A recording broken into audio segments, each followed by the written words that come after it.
Canto 2, Chapter 7, Text 33. Chapter is scheduled incarnations with specific functions. Om Namo Bhagavate Vasudevaya. Om Namo Bhagavate Vasudevaya. Om Namo Bhagavate Vasudevaya. There's a fountain behind us. I don't know if you can see it because you're blocking it, I think. What? The waterfall. No, it's not a fountain, it's a waterfall. There's a fountain behind us. Alright, text 33. When the Lord was engaged in his pastimes of the rasa dance in the forest of Vrindavan, enlivening the sexual desires of the wives of the inhabitants of Vrindavan by sweet and melodious songs, a demon of the name Sankakuda, a rich follower of the treasure of heaven, Kuvera, kidnapped the damsels, and the Lord severed his head from his trunk. Purport. We should carefully note that the statements described herein are the statements of Brahmaji to Narada, and he was speaking to Narada of the events that would happen in the future during the advent of Lord Krishna. The pastimes of the Lord are known to the experts who are able to see past, present and future, and Brahmaji, being one of them, foretold what would happen in the future. The killing of Shankakuda by the Lord is a more recent event after the Raslila, and not exactly a simultaneous affair. In the previous verses we have seen also that the Lord's engagement in the affairs of the forest fire was described along with his pastimes of punishing a Kalya snake, and similarly the pastimes of the rasa dance and the killing of Shankakuda are also described herein. The adjustment is that all these incidents would take place in the future, after the time when it was being foretold by Brahmaji to Narada. The demon Shankakuda was killed by the Lord during his pastimes on Holika Purnima in the month of Falguna, and the same incident is still commemorated in India by the burning of an effigy of Shankakuda one day prior to Holika Purnima, the day on which the festival generally known as Holi is celebrated. Yeah, some very interesting points there. That last point about Shankachuda. Did you know that? No. And so it's interesting. Seems like more investigation is required to understand that more. And also that Lord Brahma is kind of predicting the future, so it's nice that that clarification is there to try to understand how he's saying all these pastimes as if they're almost simultaneously happening, but he's predicting the future. So he's saying like this will happen, that will happen, that will happen. So interesting point.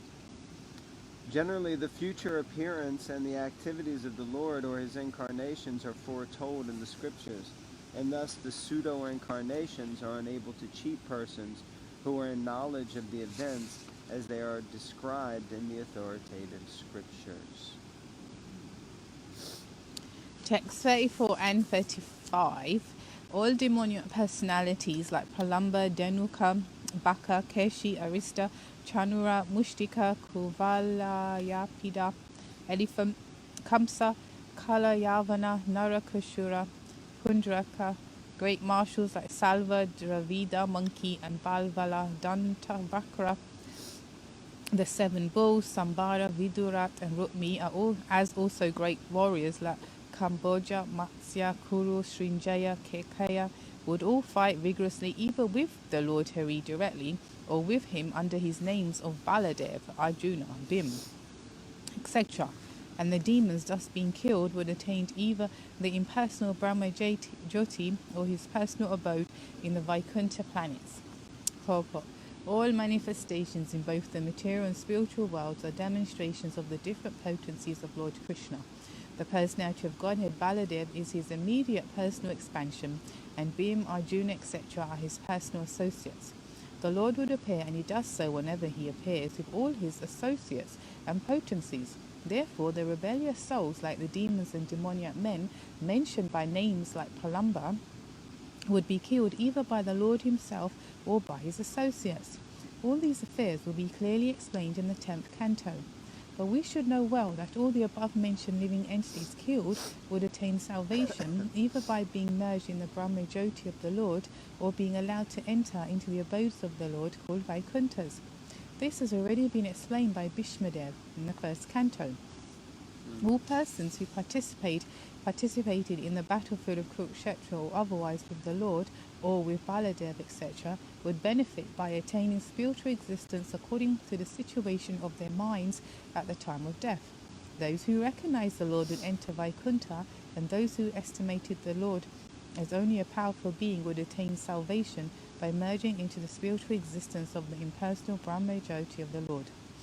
But every one of them would get released from material existence. Since such is the benefit of those who played with the Lord inimically, one can imagine what would be the position of those who devotedly serve the Lord in a transcendental relationship with Him. Devoutly, yeah. Gosh, imagine, even if you're a demon in Krishna Lila, you get liberation, so what to speak of if you're a devotee. So it's a good propaganda for becoming a devotee. Well, or not, because either way you win. It's a win-win. Well, yeah, but I remember hearing one lecture where it's described that you have to be a pretty serious demon to meet with Krishna and get liberation. Like Jai and Vijay were already, gatekeepers in the spiritual world. And right, there's a loophole. There's a loophole, yeah, for everything. Okay, so text 36. And how many verses are there in this chapter? Like 53. So we're at 36, so we're almost finished the chapter, and then that means we'll be finished this volume of the second canto, which is very sad because it's such a nice volume. Right. With a picture of Radhamanishwara on the front. I'll just cut out another one and put it on the next book. Text 36. The Lord himself in his incarnation as the son of Satyavati, Vyasadeva, will consider his compilation of the Vedic literature to be very difficult for the less intelligent persons with short life. And thus he will divide the tree of Vedic knowledge into different branches according to the circumstances of the particular age. So yeah, you have to remember in the first canto we already heard about this, but here we've because the Srimad Bhagavatam is not a chronological narrative or display or explanation. It actually moves from this age to that age in different periods according to the conversation that different persons are having. So here Narada and Brahma are at the beginning of a day of Lord Brahma. It's not the beginning of the entire manifestation, but the beginning of a day. So there had already been a partial annihilation. So now Lord Brahma is explaining to Narada what's going to happen in this day. And it seems like the day that he's talking about is the day that we're living in, because Vyasadeva came and did this. Of course, it is possible that Vyasadeva comes in every day of Lord Brahma and divides the Vedas and does this. Or not every day, but yeah, at least once in a lifetime. I don't know. But anyway, excuse me. Purport. Oh, there isn't one. Goodness. You read. Yes. You read. Herein Brahma mentions the future compilation of Srimad Bhagavatam for the short-lived persons of the Kali age. As explained in the first canto, the less intelligent persons of the age of Kali would be not only short-lived but also perplexed with so many problems of life due to the awkward situation of the godless human society. Advancement of material comforts of the body is activity in the mode of ignorance, according to the laws of material nature. Real advancement of knowledge means progress of knowledge and self-realization. In the age of Kali, the less intelligent men mistakenly consider the short lifetime of 100 years, now factually reduced to about 40 to 60 years, to be all in all. They are less intelligent because they have no information of the eternity of life. They identify with the temporary material body existing for 40 years and consider it the only basic principle of life. Such persons are described as equal to the asses and bulls. But the Lord, as the compassionate Father of all living beings, imparts unto them the vast Vedic knowledge in short treatises, like the Bhagavad Gita, and for the graduates, the Srimad Bhagavatam. The Puranas and the Mahabharata are also similarly made by Vyasadeva for the different types of men in the modes of material nature, but none of them are independent of the Vedic principles. Any thoughts? No.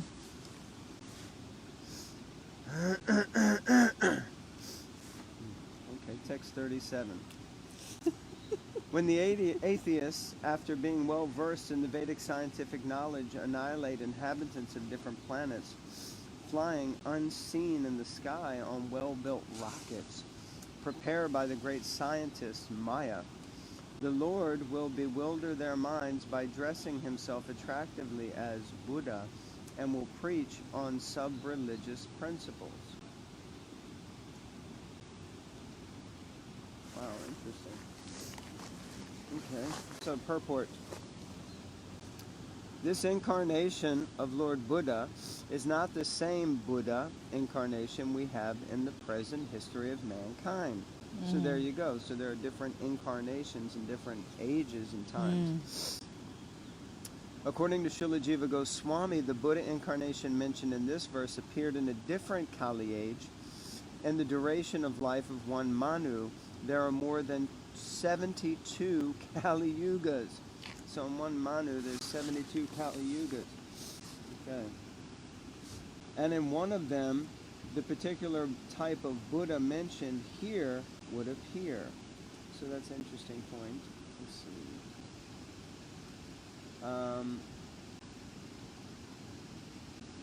Yeah, so it's an interesting point because we just read that Brahma was predicting the future, and so far all of that happened. But I guess this is a more distant future. Also a concern is that this could prove to be some sort of discrepancy and therefore showing that this didn't happen as predicted. Yeah, so that's an important point. That so before, because we were just hearing how all the different incarnations are predicted. So one might say, well, this was predicted, we didn't see that happened, right? So we see Lord Buddha came, but this is a different Lord Buddha. So it's interesting, we have to see these things, different outlooks. Lord Buddha incarnates at a time when the people are most materialistic and preaches common sense religious principles. Such ahimsa is not a religious principle itself, but it is an important quality for persons who are actually religious. It is a common sense religion because one is advised to do no harm to any other animal or living being because such harmful actions are equally harmful to he who does the harm. So often we preach, or in materialistic society, it's mentioned, don't do that because you're harming that animal. And that's true. But often what doesn't get spoken about is the karmic reaction that will happen to the person who is doing the kind of harming. So often we talk about the suffering of the animal that's killed in slaughterhouses and different industry farming. But what's going to happen to the people who are performing that activity is very rarely discussed, and that's really important also to be concerned about. But before learning these principles of nonviolence, one has to learn two other principles, namely to be humble and to be prideless. There you go. Unless one is humble and prideless, one cannot be harmless and nonviolent. So we have to be humble and prideless, then we can be harmless and nonviolent. And after being nonviolent, one has to learn tolerance and simplicity of living. So this is a very powerful statement. One must offer respects to the great religious preachers and spiritual leaders and also train the senses for controlled action, learning to be unattached to family and home and enacting devotional service to the Lord, etc. At the ultimate stage, one has to accept the Lord and become his devotee. Otherwise, there is no religion. In religious principles, there must be God in the center. Otherwise, simple moral instructions are merely sub-religious principles, generally known as upadharma, or nearness to religious principles. So there's a nice explanation of how ahimsa, as a kind of sub-religious principle, must be developed and continue to develop into a religious principle. So, interesting statements. And also this principle of humility and pridelessness, and then how that turns into, what was the other two? Tolerance. Tolerance and something else. Simplicity of living. Yeah, tolerance and simplicity of living.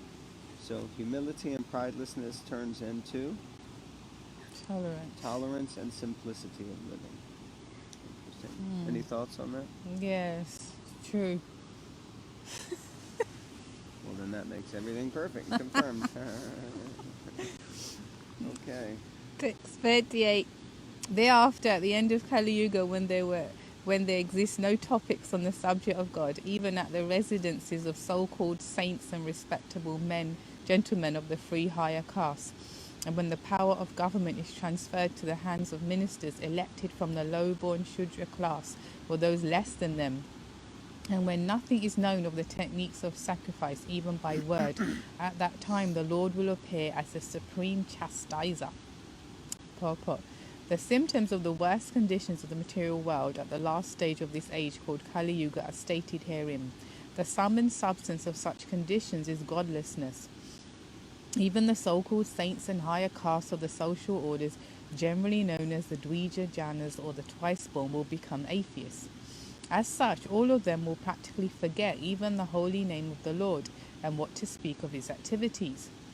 The higher castes of society, namely the intelligent class of men guiding the destinies of the social orders, the administrative class of men guiding the law and the order of the society, and the productive class of men guiding the economic development of the society, must all be properly well versed in the knowledge of the Supreme Lord, knowing factually his name, qualities, pastimes, entourage, paraphernalia, and personalities.